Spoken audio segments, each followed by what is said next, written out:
ಒಂದು ಆನ್ಸರ್ ಆಗೋದಿಲ್ಲ. So gender neutral loss ಅನ್ನೋದು ನಮಗೆ ಬೇಕು, ಹುಡುಗಿರಾಗ್ಲಿ ಹುಡುಗರಾಗ್ಲಿ. ಅಂಡ್ ಈ ಪ್ರಾಬ್ಲಮ್ ನಾನು ಹೇಳ್ತಿದ್ದೀನಿ ಇನ್ಯಾರಿಗೂ ಗೊತ್ತಿಲ್ಲ ಅಂತ ಅಲ್ಲ, ಎಲ್ಲರಿಗೂ ಗೊತ್ತು ಸಮಾಜದಲ್ಲಿ ಇದೆ ಪ್ರಾಬ್ಲಮ್ ಅನ್ನೋದು. ಮಾತನಾಡ್ಬೇಕು ಅಷ್ಟೇನೆ, ಮಾತನಾಡಿ ಸರಿಯಾದಂತ ವ್ಯಕ್ತಿಗೆ ತಿಳಿಸಿ ಈ ಮಾತನ್ನ.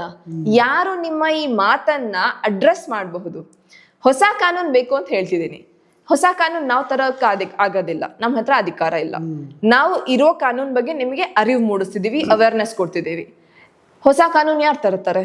ನಮ್ಮ ಲೆಜಿಸ್ಲೇಚರ್ ಅಂತಂದ್ರೆ ನಾವೇನ್ ವೋಟ್ ಹಾಕಿ MP MLA ಅಂತ ಕಳ್ಸಿದೀವಿ, ಪಾರ್ಲಿಮೆಂಟ್ ಅಲ್ಲಿ ಸ್ಟೇಟ್ ಲೆಜಿಸ್ಲೇಚರ್ ಅಲ್ಲಿ ಕೂತ್ಕೊಂಡಿದ್ದಾರೆ. ಇವ್ರ ಹತ್ರ ಅಧಿಕಾರ ಇದೆ, ಇವರು ಹೊಸ ಕಾನೂನನ್ನ ತರೋದು. ಈಗ ನಾ ಹೇಳ್ದೆ ಬೆಂಗಳೂರಲ್ಲಿ ಗಿಗ್ ಎಕಾನಮಿ ಬಗ್ಗೆ ಆಗಿರಬಹುದು, ಆನ್ಲೈನ್ ಲೋನ್ ಬಗ್ಗೆ ಹೊಸ ಆರ್ಡಿನೆನ್ಸ್ ತರ್ತಿದ್ದಾರೆ. ಸೊ ಅತುಲ್ ಸುಭಾಷ್ ಕೇಸ್ ಆಗ್ಲಿ, ಇದು ಯಾವುದೇ ಕೇಸ್ ಆಗಿರ್ಲಿ, ಸೊಸೈಟಿಗೆ ಒಂದು ಹೊಸ ಕಾನೂನು ಬೇಕು, ಇದರ ಅವಶ್ಯಕತೆ ಇದೆ ಅಂತಂದ್ರೆ ಅದನ್ನ ತರುವ ಅಧಿಕಾರ ಅವ್ರ ಹತ್ರ ಇದೆ. ಅದು ಅವ್ರಿಗೆ ಗೊತ್ತಿದೆ. ಓನ್ಲಿ ಥಿಂಗ್ ಈಸ್ ಜನರು ಇದನ್ನ ಕೇಳಲೇಬೇಕಾಗತ್ತೆ. ನಾವ್ ನಡೆದೋಗ್ಲಿ, ನಾವೊಂದ್ ಹೆಜ್ಜೆ ಮುಂದಕ್ಕೆ ಇಡೋದಿಲ್ಲ ಅಂತಂದ್ರೆ ಆಗೋದಿಲ್ಲ. No pain no gain. ನೀವು ಸ್ವಲ್ಪ ಶ್ರಮ ಮಾಡಲೇಬೇಕು. ಸೊ ಒಂದು ಲೆಟರ್ ಬರೀರಿ ನಿಮ್ಮ ರೆಪ್ರೆಸೆಂಟೇಟಿವ್ಗೆ, MLA MP ಗೆ ಅಡ್ರೆಸ್ ಮಾಡಿ.